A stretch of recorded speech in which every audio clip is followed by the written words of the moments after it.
Ladies and gentlemen, thank you so much for joining us. The Way Forward, we are here again for another incredible show. A little different today, a topic that I think for many people brings to a reality the sad and graphic details of the final moments of Natalee Holloway. To the Holloway family and any who may be watching this today, who are her friends, family members, hopefully we can do a good job of just expressing our condolences, but also some of the lessons that can be learned for the church abroad. The show is called The Way Forward because we like to take cultural trends, cultural discussions, and topics and deal with those in a way that hopefully is helpful for the church as we continue to move forward. Jason has actually been following this for the last 18 years. And so let's bring him on the show. And he's a little bit of an expert on this subject matter, as with everything else that we talk about on this show. It is the way forward. Government officials insist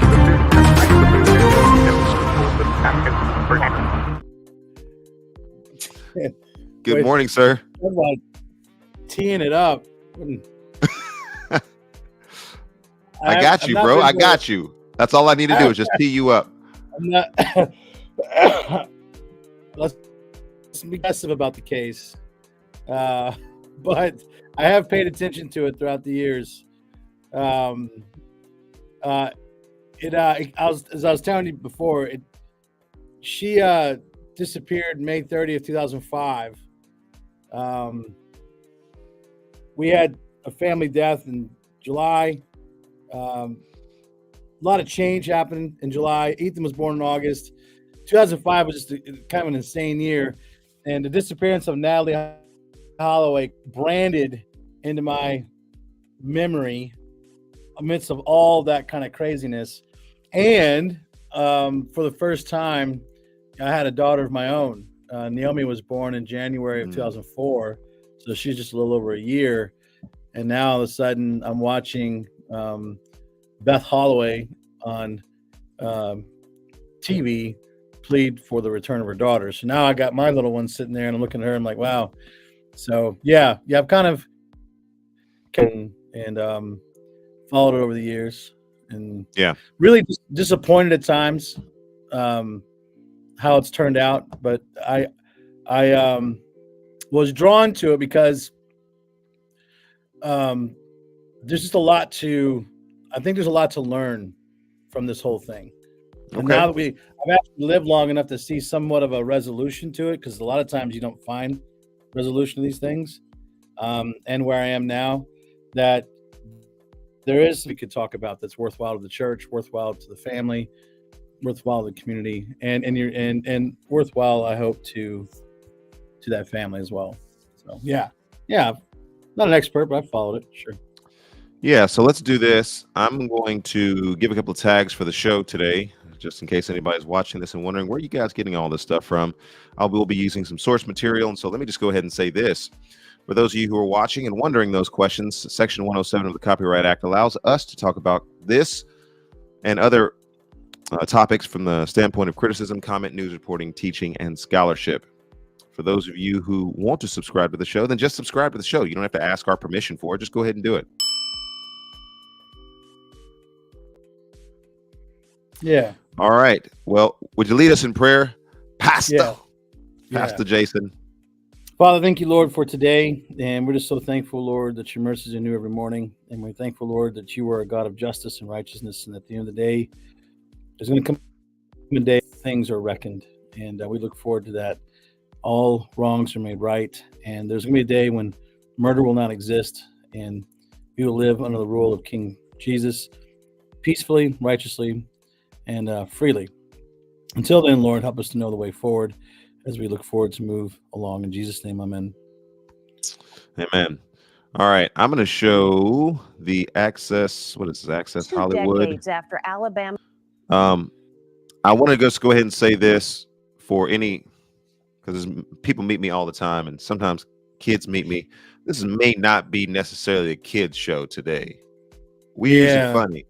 We usually pretty funny on this show, but I would just probably say, I don't know that this is necessarily hide the kids alert on this episode, but you definitely want to be aware of the fact that some of the content here is graphic, as it does speak to the death of Natalee Holloway. And so just be sensitive to that if you're watching today. All right. Really quickly, about a minute and a half on this, and then I'll let you go, Jason. And you got it today. This is your show, brother. You brought this topic to me, and I'd not even heard about this or not paid much attention to this. And so let's all orient ourselves to what the story is and why it is that we're talking about today. This is Inside Edition. Teen Natalee Holloway vanished in Aruba. Her mother learned for sure what she always suspected. Natalee was killed by Joran Vandersloot, and today he finally revealed what happened all those years ago as part of a plea deal. Stephen Fabian has details, and we warn you, they're graphic. She was bludgeoned to death with a cinder block. That's the long-awaited revelation today about Natalee Holloway. It comes as her mom faces off in court with Natalee's killer. He finally confessed that he killed Natalee. He described when and how he killed her. The notorious Joran Vandersloot struck a plea deal with federal prosecutors in Alabama that required him to reveal what happened the night 18-year-old Natalee vanished 18 years ago. In a transcript of a recorded interview released today, Vandersloot gives a detailed narrative of what he says happened after he left a casino in Aruba with Natalee. I'm with Natalee walking along the beach. We start kissing each other. She tells me no. She tells me she doesn't want me to. I insist.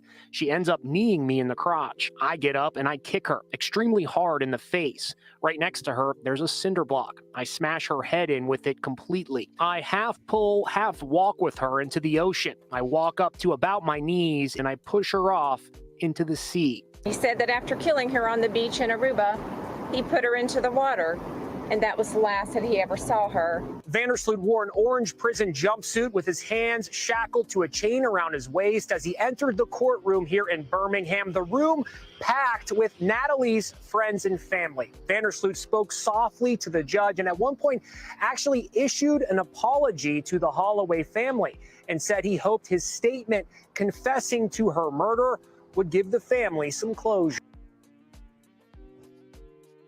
Okay. Yeah. That's just hard as a dad and just as a human being to watch. Yeah, sorry. I'm having to fabricate some things here that I haven't, I'm broadcasting not live from the studios in Nashville. I am out and about in a town called Wasahashi. Okay. Nice place you're staying at. Yeah. From the luxury suites in Waxahachie. Yeah, you're living a lot better than I am. Yeah, when you're a music artist, we can do these sort of things. Yeah. So, with Natalee, she, from what I understand, she was a very bright young lady. She was on track to attend the University of Alabama on a full scholarship in a pre-med. I'm just checking your facts because I've been studying this. Yeah. That's true. That's true. Yeah, she comes from a divorced family, but it sounds like the man that her mom married, this fellow, successful businessman. So I'm assuming these are upper middle class people, and she's kind of got all the bells and whistles as far as the American life goes. And of course, senior year, you get a chance to go on a trip. It's not a school sponsored trip. It's just kind of an organized trip. About 124 of her classmates with 7 chaperones decided to Aruba to spend 5 days. And by the testimony of the court documents, if you go through and you look at how things were going, you find out that this group kind of took Aruba by storm. They were definitely there to party, and there was a lot of excessive drinking and room switching and different things like that. That supposedly, according to the documents, that the Holiday Inn even said that the group wasn't welcome back next. Just to give you some context, this was a a senior trip, and I guess in Aruba at 18 you're allowed to drink and party and be in a casino, because there she was in the video in a casino. They're trying to make that money. You know what the deal is. Right. And so for those of you, hold on one second. For those of you who are watching this today, and you have some details that you might want to add to this, if you've been following it for as many years as Jason has, jump in the comment section and let us know what your thoughts are on this. Go ahead, sir. A lot of that information, though, wasn't necessarily public until later. So as far as we knew, this girl was hanging out somewhere, and then she got caught up with the wrong people. But anyways, she's at this restaurant the final night, and I would assume that her and Vandersloot had seen each other throughout the week, and of course we know what happened, right? He had killed her on the beach when she refused his sexual advances. So, well, if my study is correct, he had killed somebody a year before that. Flores, in Lima, Peru. Yeah. So this guy's no good, right? And here he is, seducing this young lady. So, anyways, trying to, right? So, about this case is that once she goes missing, if you were to follow this thing all the way up until about 2012 when she's declared dead, there are like 100 different theories about what went down before this confession. Okay, everything from she was sold into sex slavery to she was picked up by a security guard to she was poisoned, drug poison, alcohol poisoning. She was killed and buried in a landfill. I mean, there were all these different theories and ideas, and a lot of it had to come from the really shoddy police work being done in Aruba. So like this. Now, before we slam dunk on the police in Aruba, what did you have a theory about what had happened to her, or what were you kind of following the threads and saying this seems to make the most sense? Where was your Sherlock Holmes meter? I thought once they picked up Vandersloot, I thought he was the killer. I thought he was the last one with her, and in most cases that my limited tiny experience with, if you start looking at say like domestic cases, it's typically always the spouse or the lover. Murder is typically boiled down to greed and lust. I mean, if you look at it, and he kind of made sense of it. I mean, I wasn't like 100%, but I'm just like, this thing shady, and to what, I don't have no idea. To what degree, where, and how, no idea. I just felt like this guy he wasn't adding up, and neither of these. You had two other guys, these what were they, Indian guys, or maybe they were. If they weren't Indian guys, don't be trying to say they were Indian guys if they weren't. they're deep posh, like their names. I don't know their nationalities, but them brothers from the hood. Their names, I know they were black, because in one of the statements. Now, were they Indian or were they black?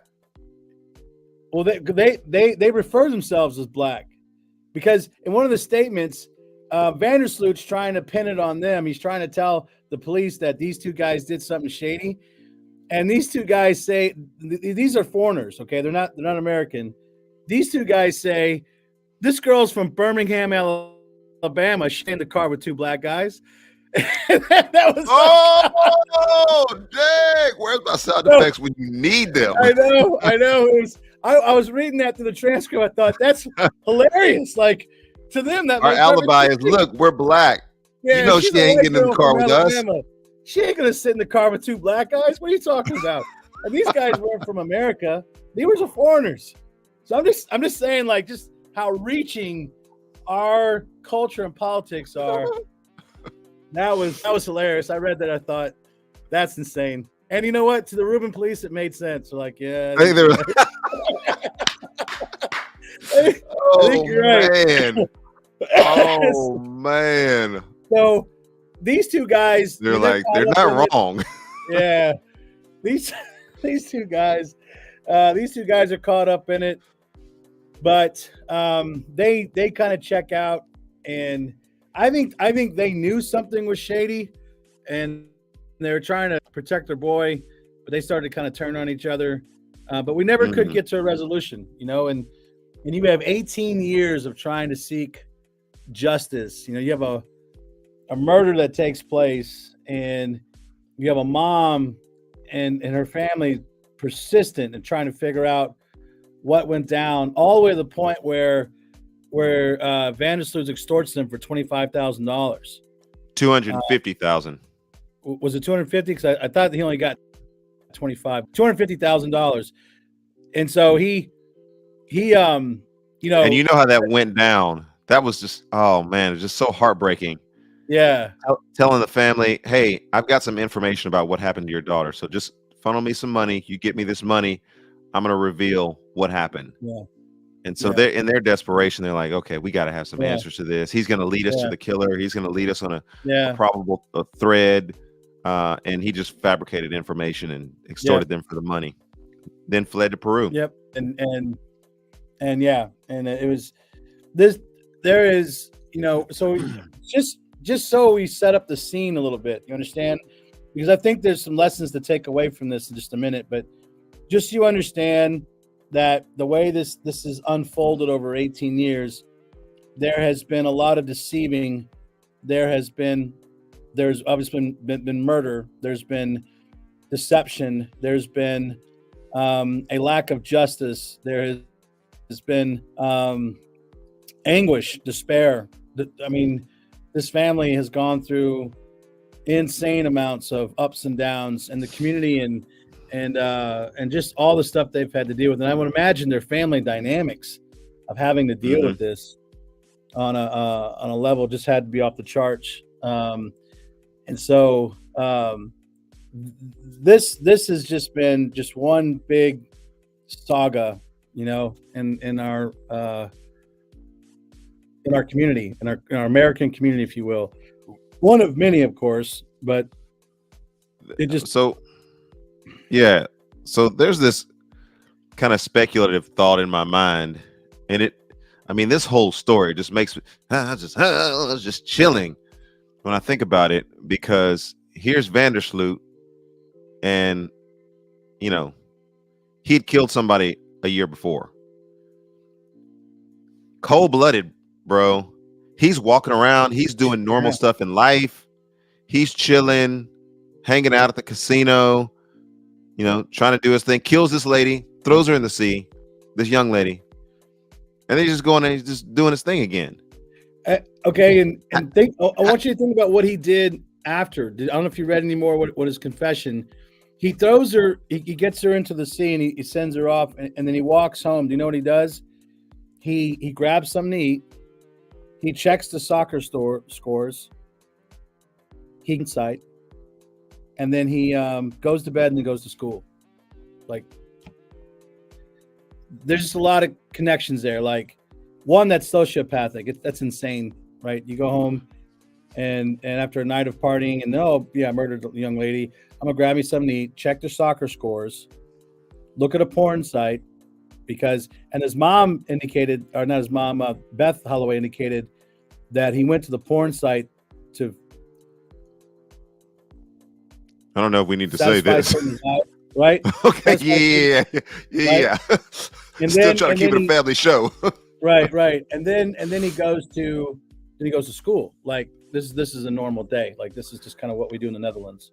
Well, the thought that came across my mind was, look, I'm on, planes, trains, automobiles. I'm traveling all the time. I'm in groups of people. I'm around people. Who knows if somebody like this is in the crowd? Who knows if somebody like this is sitting right across from me on the plane? I'm not trying to create a culture of suspicion, but I just created a culture of suspicion as we interact with people in the ebb and flow of our lives. How many sociopathic murderers have we come across and rubbed shoulders with, or they were at the sandwich shop right next to us, or they walked in the store as we were walking out of the store and we just did not know it. I couldn't, Jason. I wouldn't. That's why you need to be nice to people, because that kindness might be like, you know what, Learned. I'm not going to kill you today. Yeah. Hey, No, road rage is a thing, and just looking at somebody the wrong way, like you in New Jersey or something, yeah, will get you killed in this world, right. fallen world. Fallen. So let me know when I need to do the Jason Strahan. Yeah. So let's do that, and then what I want to do is just kind of begin to bring this around to, I'm a dad, I'm a pastor, I got to have a lens to look at this whole thing through. I've got to use some critical judgment. I've got to teach my kids.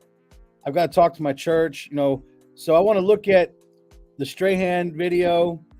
It's going to repeat some of the same things, but there's just a hair touch of a new information in here, and that and then I want to talk. I want to now. Okay, here's our theological lens. Here's what we're doing. And now, as a parent, as a dad, what are we going to do with this, and how are we going to help our kids walk through like this, and our church walk through something like this. So, okay, Jason Strahan. We're hearing his stunning confession to the 2005 murder of Natalee Holloway in Aruba. This comes after he pleaded guilty to extorting money from Holloway's mother. Ariel Reshef is here with that. Good morning, Ariel. Good morning to you, Michael. For the first time, we are hearing from Vandersloot in his own chilling words, describing what happened the night that Natalee disappeared, the disturbing details unraveling years of mystery about how and why he killed the Alabama teen. A warning, this may be difficult to listen to. This morning, a stunning admission nearly 2 Let me know if you need me to decades stop after Natalee the Holloway video. went missing. Jorn Vandersloot, the prime suspect in her 2005 disappearance, now heard in his own words, confessing he killed her. I'm scared. I don't know what to do, and I decided to take her and to put her into the ocean. The confession, part of a plea deal in a federal extortion case. Vandersloot describing what he says happened the night Natalee vanished on a high school graduation trip in Aruba after she was last seen leaving a bar with him, saying he attacked her and she fought back, kicking him in the crotch. He says he then kicked her extremely hard in the face. She's laying down unconscious, possibly even dead, but definitely unconscious. He then says he bludgeoned her, dragging her body into the ocean. I walk up to about my knees into the ocean, and I push her off into the sea. Yeah. After that, I get out. I walk home. Natalee's mother, Beth Holloway, telling ABC News the confession confirms what she long believed. Jorn Vandersloot is no longer the suspect in Natalee's disappearance. He is the killer. Beth Holloway saying Vandersloot took a polygraph test after lying about what happened for years. The real key to polygraph tests is the art of the polygrapher. And maybe during that polygraph, he told the polygrapher, and probably an agent or a detective that was in the room, exactly what happened on that beach in 2005. The confession, part of Vandersloot's Can I stop and say right there? For extortion and wire fraud. Were you going to say something about that?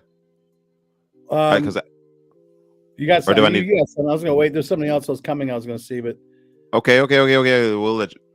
Admitting he demanded $250,000 from Beth in 2010 in exchange for information about her daughter. A judge sentencing him to 20 years behind bars to serve in conjunction with his 28-year sentence for murdering another woman in Peru. Vandersloot apologizing to the Holloway family in court, saying, "I am not the same kind of person today as I was then. I have given my heart to Jesus Christ." But Natalee's father, Dave, releasing a statement saying Vandersloot is evil personified. Beth Holloway saying their family's nightmare is finally over. It's a very victorious day to reach this point in a long journey. I did what I had to do as a mother to find answers as to what happened to my daughter. And Natalee's dad saying that Vandersloot tortured their... All right. Okay. So that's okay. There's a lot there. I'm going to see where you go on this one. There's a lot there. So, all right. So I've got an 18-year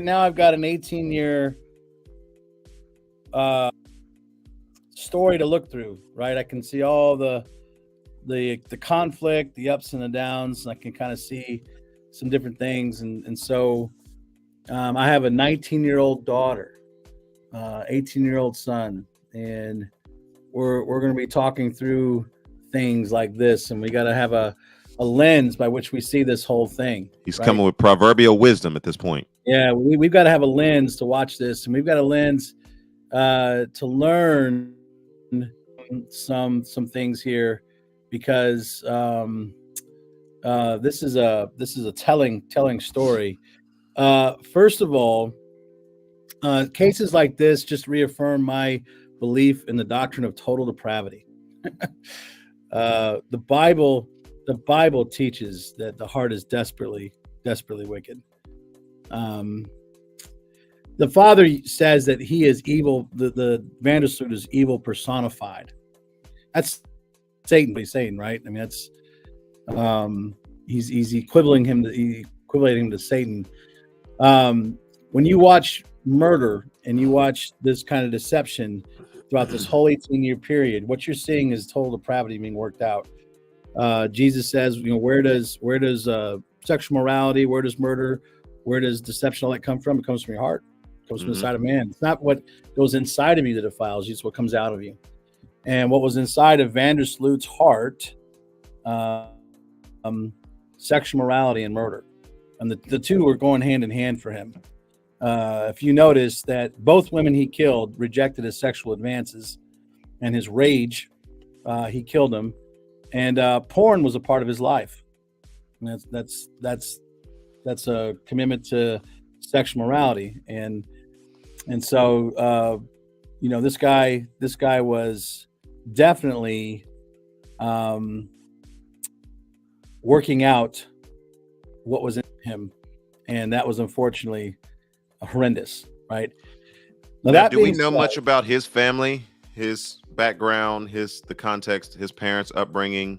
He's a wealthy Netherlands family. I think his dad was a businessman. Netherlands, if you just take the Netherlands at face value, there's not a lot of gospel there. So morality is pretty subjective to what society feels is appropriate. I'm not saying that, this is immoral. I would think that people in the Netherlands thought this was heinous. There's a social societal commitment, but there's not a gospel commitment, which was so funny that he said, I've given my life to Jesus Christ. I would like to know a little more about where he got that. He must be in prison or something, because I'm not sure where else that's a different story. But anyways, if you just take it at face value, he's probably grown up in a evolutionary, atheistic type home that had a certain set of values.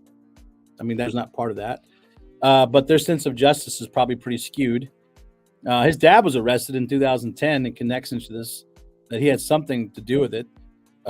If not, he wasn't there when it happened, but he was probably aware of what happened and did nothing about it.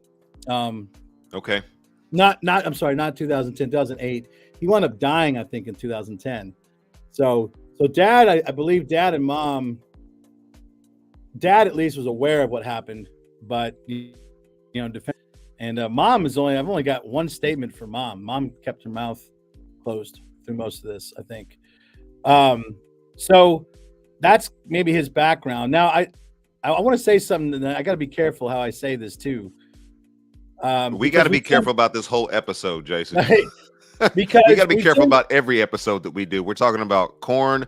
We're talking about murder. We're talking about, and with great sensitivity to the families that are involved and the friends that are involved with that. There are some things that we tend to compare ourselves to the Vandersloots and say we're not bad. We're like come on. The Hitlers, the Mussolinis, the Saddam type people. And so we will look at Vandersloot and say, I'm not like that, right? Thank God I'm not trying to bash people's heads in. I'm not evil personified. But there was some mistakes that this young lady made that came from a worldview that I don't think was infused with the gospel. Can I say it like that? Well, you just did. Yeah. So let's go back to let's go back to the trip, right? The trip to Aruba was. No, I feel so. Hey, if you ever, people who have seen me, I've done over 130, maybe 150 plus episodes. I have never been so nervous before. Where you?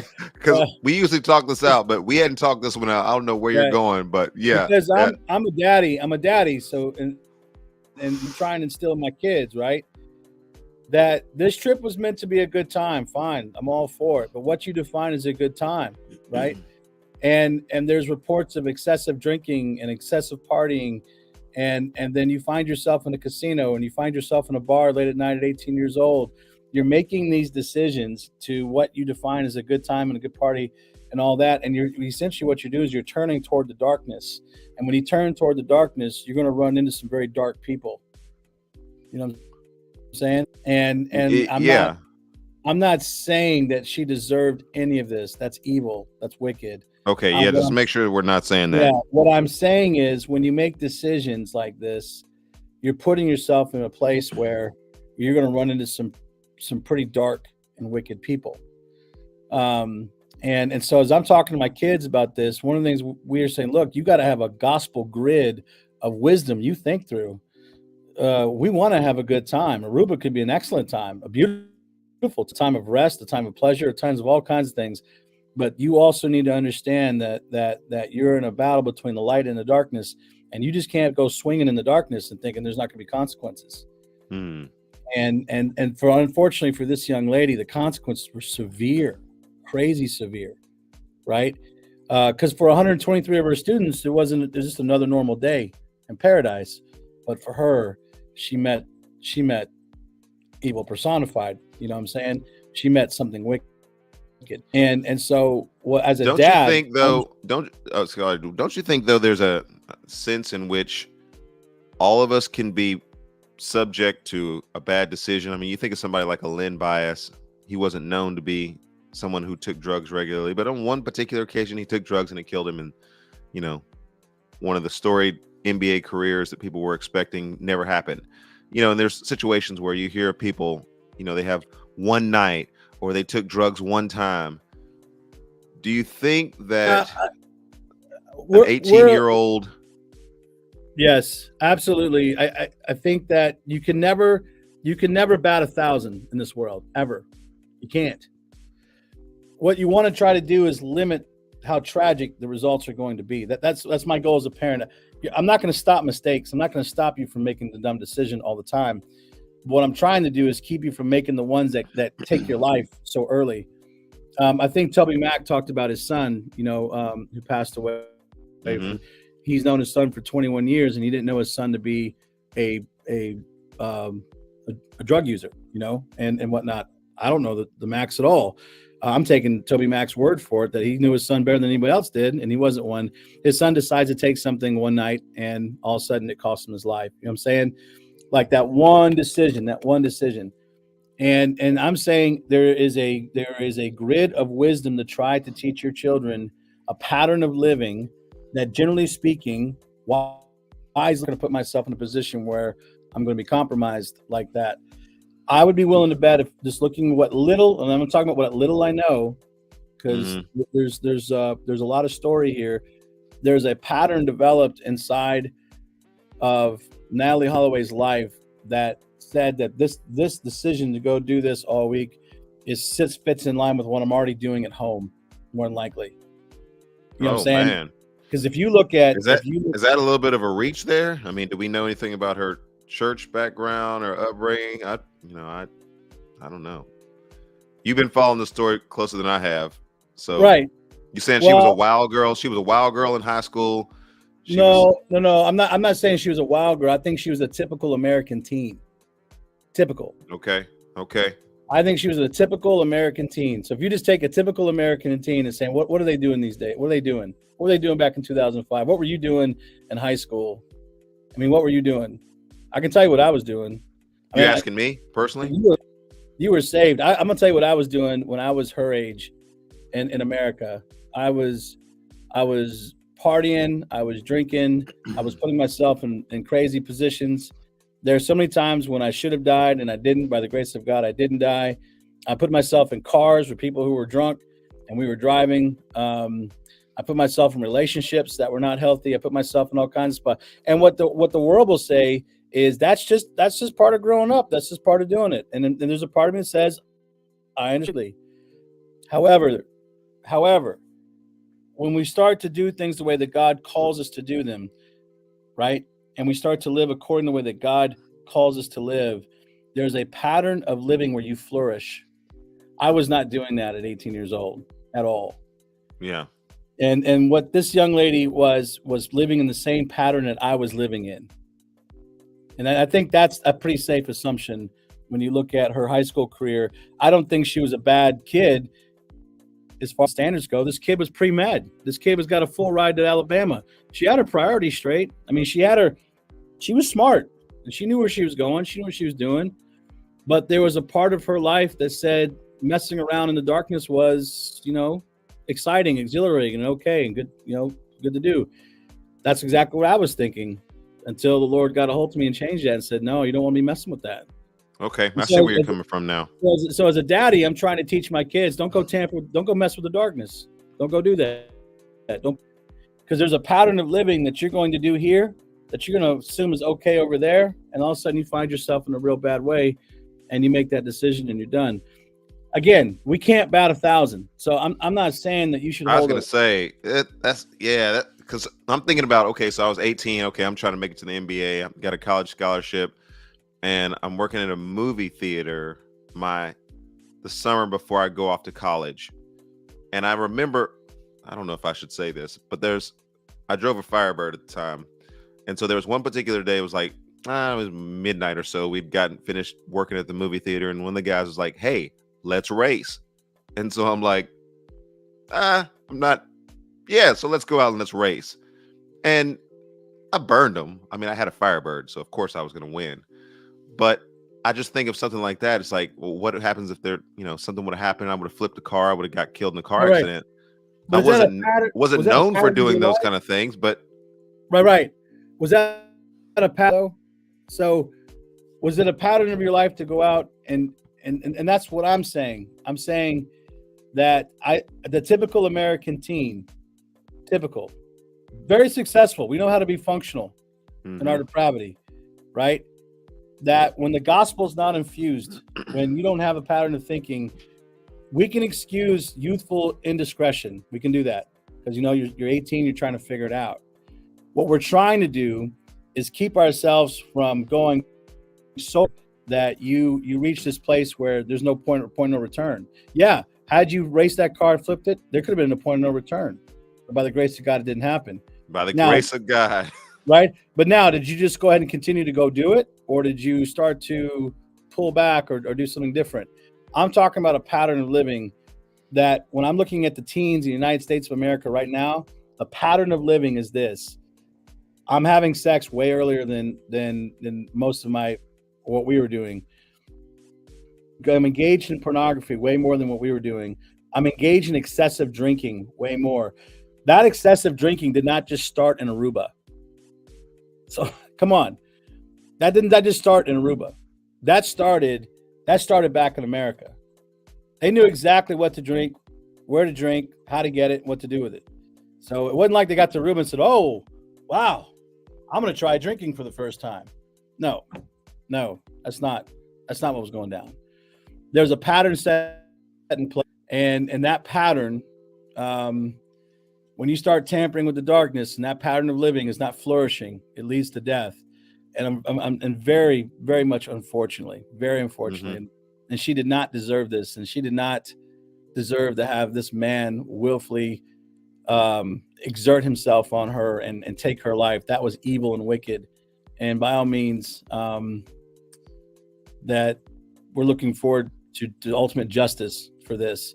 I'm dad and looking at my kids saying, hey, look, don't put yourself there.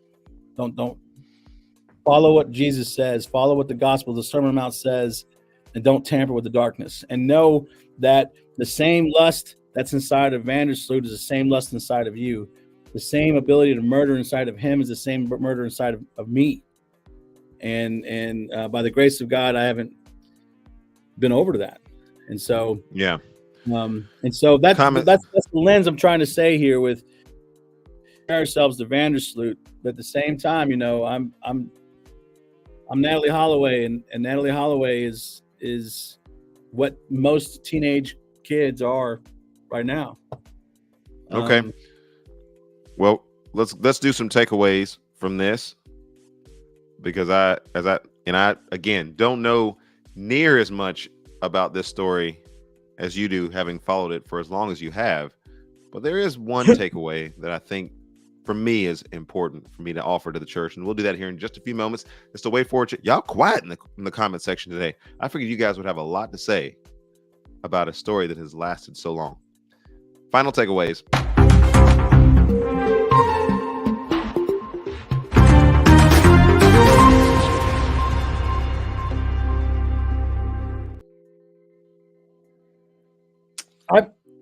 You want me to go first, or you want me to? Well, Yeah, go ahead and go first. Live wisely. Live wisely. Take away. Live wisely. Not just Natalee made foolish decisions, but the way Vandersloot was living is unwise. Seek first the kingdom of God and His righteousness, and He'll take care of everything else. That's the big thing, right? Live wisely in the Lord. Secondly, understand that justice does prevail. On the one hand, 18 years, but there was a sense of justice, and in this particular case, we got to see some resolution. Even though I think the 20 years is outrageous, and it's running congruent with what he's doing. And that's the other side of this, is that the best justice on earth is always going to fall short. You have to trust the Lord for His justice. Like, you have to trust that the cross is sufficient for justice, and that if Vandersloot truly did give his life to Christ, that sins can be nailed to the cross as much as my sins can be nailed, and that he can find salvation. Or if that is all a con and a lie, that ultimately God will bring justice in the end. So that even though justice on earth is partial and limited, God will bring forth true justice. Thirdly, take away that at the end of the day, as hard as this is to say, all of us can be evil personified, if you want to call it that. Mm-hmm. I don't think that being able to look at him because he did this and to say that he is what evil is. If I'm honest with myself and I understand the depravity of my heart, I'm as bad as he is, but by the grace of God, and that Christ's blood, his atonement, and his sanctification is powerful enough to even save the likes of man, and he is enough to atone for sin. And Dave Holloway and Beth Holloway and all of his family need the gospel as much as anybody does.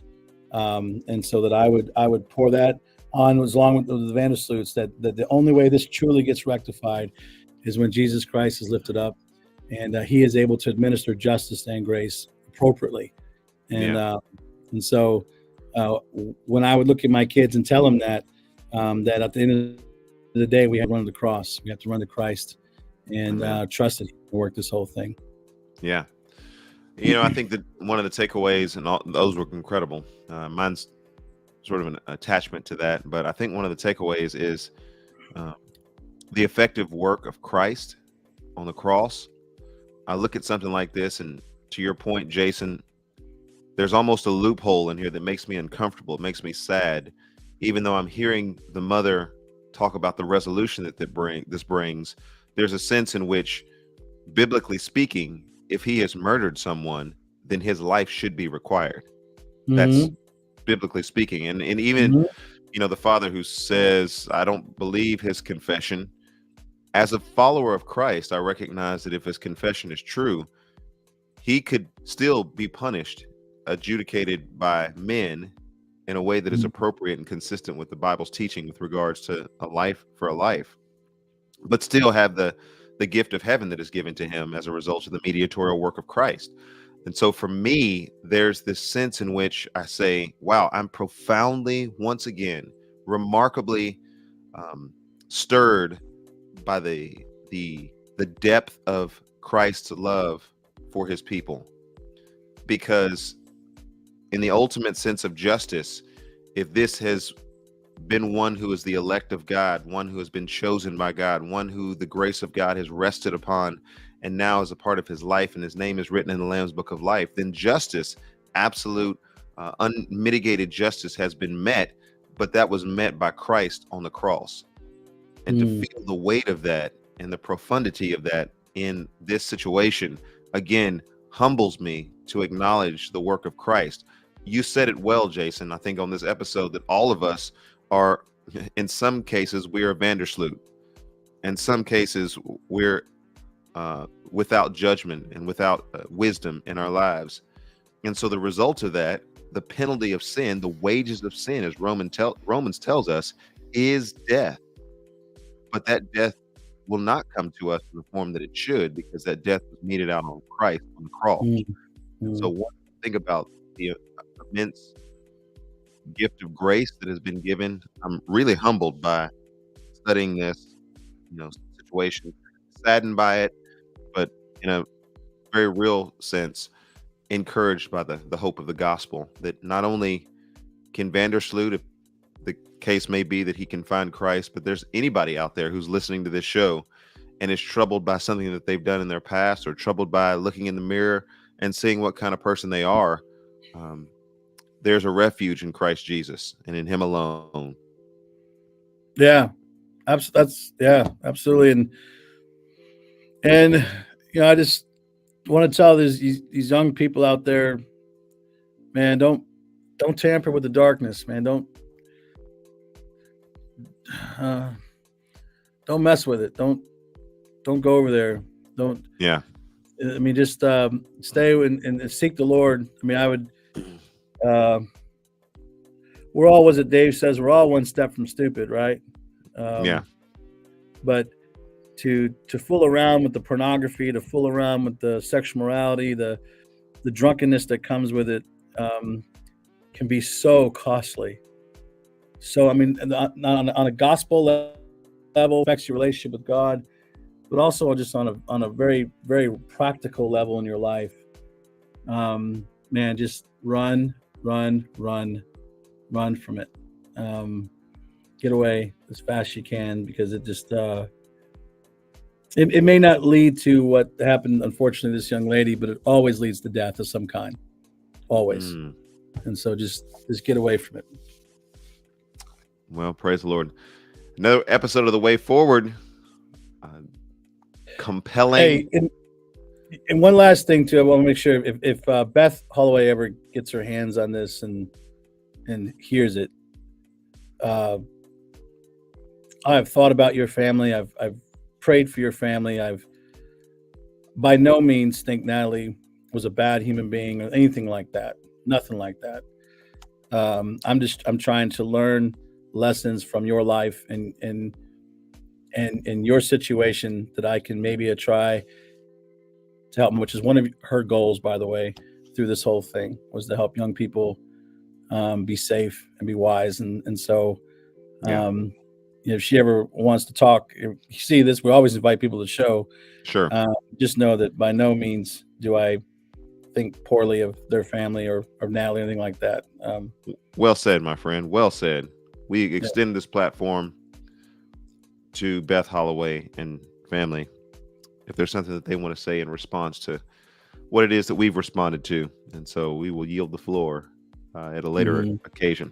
It's been The Way Forward, and this is the kind of thing that we do every week, talking about the things that people are talking about and giving a gospel and church-oriented slant to them, topics that we can think about and then be grateful for the work of Christ in our lives and move forward. That's why this show is called The Way Forward. Government officials insist